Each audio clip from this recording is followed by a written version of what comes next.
What if the person you called family was the one who destroyed your real one? A king, King Jared, falls in front of his daughter, Princess Kitana. An empire is built on that lie for 20 years. And by the end of this film, that same daughter, Kitana, will be the one who ends it, with her father's killer, Shao Kahn, standing right in front of her. Stay till the end, because how she does it is one of the most brutal moments in this entire franchise. A peaceful realm, Enia, is about to lose everything.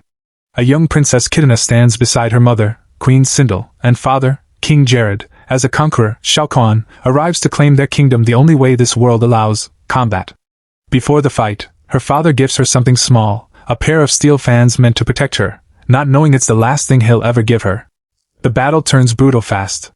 Shao Kahn overwhelms King Jared and finishes it with a single, crushing blow. In an instant, the kingdom changes hands. Queen Sindel is claimed as his new bride. And the little girl, Princess Kitana, who just watched her father die, is renamed, reshaped, and raised as Shao Kahn's daughter. This is the 10th time this has happened. And it will not be the last. 2 decades pass. Princess Kitana is now a warrior, trained to fight for the very empire of Outworld that orphaned her. But loyalty built on a lie doesn't hold forever, and this tournament is about to test exactly how far that loyalty can bend before it breaks completely. Earthrealm has lost 9 tournaments in a row. If they lose one more to Shao Kahn, it's over. If you're new here, hit subscribe because this channel breaks down every twist these movies try to hide from you. Earthrealm's protector, Lord Raiden, recruits Johnny Cage, a washed-up actor who used to be a real fighter, now more famous for his own reflection than anything he's accomplished in years. Johnny Cage wants nothing to do with any of this, until he learns there's no version of saying no.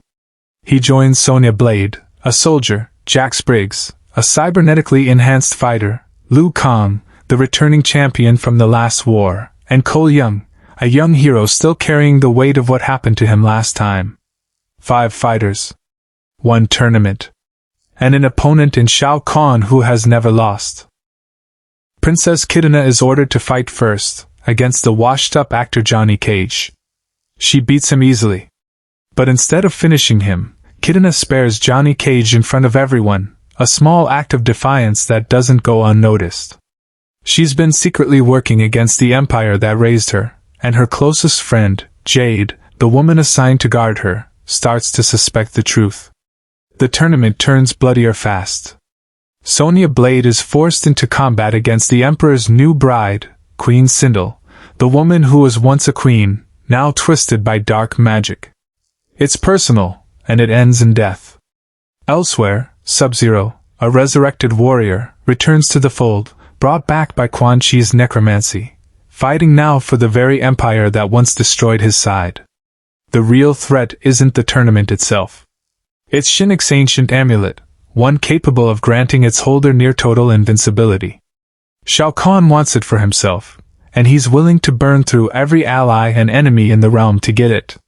Kano, a mercenary who has no loyalty to anyone, steals it first, purely for profit, before it ends up in the hands of the necromancer Quan Chi, and then finally into the possession of Noob Saibot, a resurrected assassin hiding deep in the realm of the dead.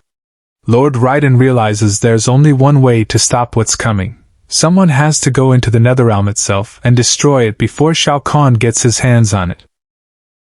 If you've made it this far, drop a comment with which fighter deserves their own spin-off, because this cast is stacked. Johnny Cage and Kano descend into the Netherrealm to find the amulet's guardian, Scorpion, a legendary undead warrior with a centuries-old blood feud against Noob Saibot, the very assassin now protecting the amulet. Their rivalry isn't new. It's ancient, personal, and it's about to explode. Noob Saibot isn't the man he used to be.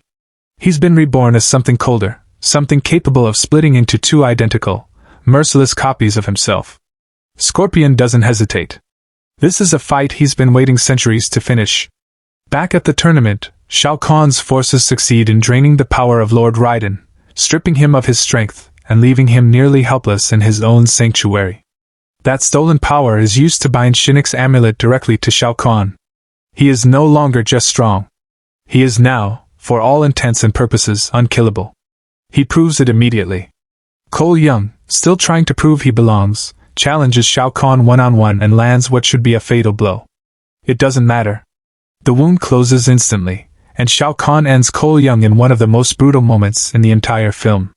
His allies watch, and understand for the first time exactly what they're up against. Sonya Blade is captured. Liu Kang is captured. Princess Kitana, exposed as a spy, is imprisoned by Jade, the very guard who once called her a sister. Everything is falling apart at once, and for a moment, it looks like Earthrealm has already lost. Then Kano does something no one expects. Realizing there's nothing left for him on the losing side, Kano switches allegiance, not out of loyalty, but because the Empire has nothing left to offer him. It's the funniest and most cynical turn in the whole film, and it might be exactly what saves everyone. Everything collides at once. In the Netherrealm, Scorpion finally ends his centuries-long rivalry, cutting Noob Saibot down for good, at least for now. In the Sanctuary, a drained Lord Raiden fights to survive long enough to reclaim what was taken from him. In the throne room, Princess Kitana turns fully against Shao Kahn, the only family she's ever known, freed by Sonya Blade, the very soldier she once fought. And on the tournament floor, Johnny Cage finally becomes who he was always meant to be. Cornered, outmatched, and completely out of options, Johnny Cage unlocks a shadow power he didn't know he had and delivers the blow that shatters Shinnok's amulet completely.